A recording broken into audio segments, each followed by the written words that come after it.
I'm John Burgess, and this is Ask the Expert, and our expert today is Gary Parodi, a member of the California Society of Enrolled Agents. And Gary, you also have a tax practice in Petaluma.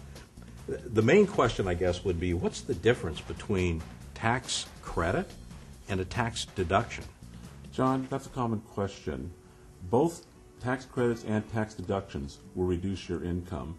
Let me give you an example. Okay. If you have a $1,000 tax deduction, based on your tax bracket, that could be worth $150 to $300 off your tax bill.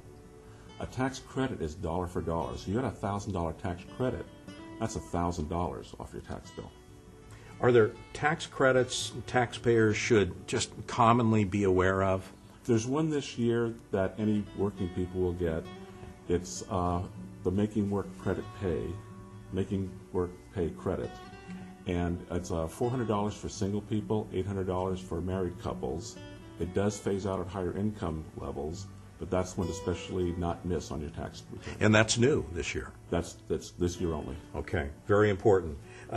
Speaking about what's important when you look at tax credits, what would you consider to be the most important? There's two I think people should be aware of. The first is the Earned Income Tax Credit. That is available to single people, married people, people without children, people with children. So there's a wide range. The tax credit can be up to $5,000 depending on if you have kids, if you're married.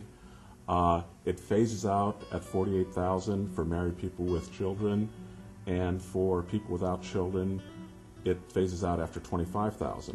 So if your income's under $50,000, it's something you should look at. It's really significant. It's really significant. Absolutely. There's one other credit I want to mention. You bet. And that's the child tax credit. Most people are aware that there's a deduction for children, but there's also a child tax credit, and it's partly refundable in certain circumstances. Great advice. Why should someone consider using an enrolled agent? Enrolled agents are the tax professionals. Our license is governed by the U.S. Treasury, which also governs the Internal Revenue Service.